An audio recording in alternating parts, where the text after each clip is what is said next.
Pemirsa, calon gubernur Bali nomor urut 1 Wayan Koster KBS menyambangi tempat produksi rambut palsu dan pembuatan seni rupa 3 dimensi di Desa Abuan, Kecamatan Susut, Bangli.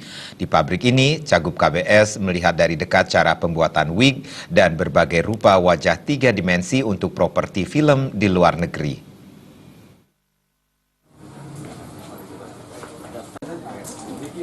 Di sela-sela masa kampanye paslon KBS Aceh di Kabupaten Bangli, Cagup Bali nomor urut 1 Wayan Koster KBS menyempatkan diri mengunjungi sebuah tempat produksi rambut palsu atau wig dan pembuatan seni rupa 3 dimensi PT Sari Rambut Wig Production di Desa Abuan, Kecamatan Susut, Kabupaten Bangli.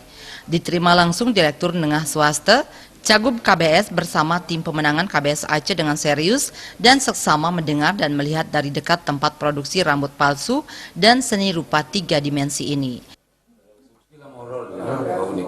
Judulnya Dead Squad, yang punya remake yang syuting di Bahasa Dead Squad ini. Menurut penjelasan swasta, hasil produksi pabriknya yang mempekerjakan sedikitnya 100 orang pekerja itu dikirim ke luar negeri untuk properti film, termasuk film bergenre horor Hollywood seperti ke Amerika Serikat, Swiss, dan beberapa negara lainnya. Tak hanya memproduksi wig dan seni rupa 3 dimensi, pabrik ini juga memiliki studio untuk syuting film dan pembuatan tas dengan kualitas terbaik. Iwan di berapa orang yang mengerjakan yang ada ini? ada lagi yang ring film adalah tim sampai nikah Untuk naik ini. karyawan lagi 6 orang. Cagup Bali Wayan Koster KBS mengaku bangga karena Kabupaten Bangli mampu membuat karya yang telah diekspor ke luar negeri.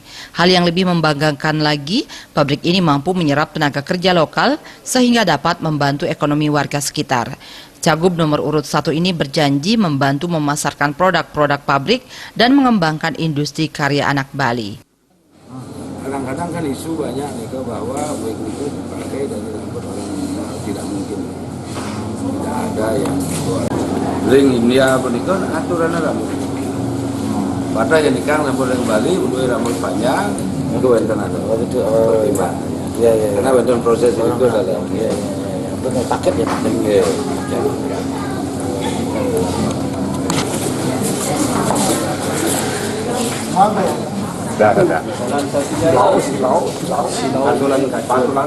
Humas PDI Perjuangan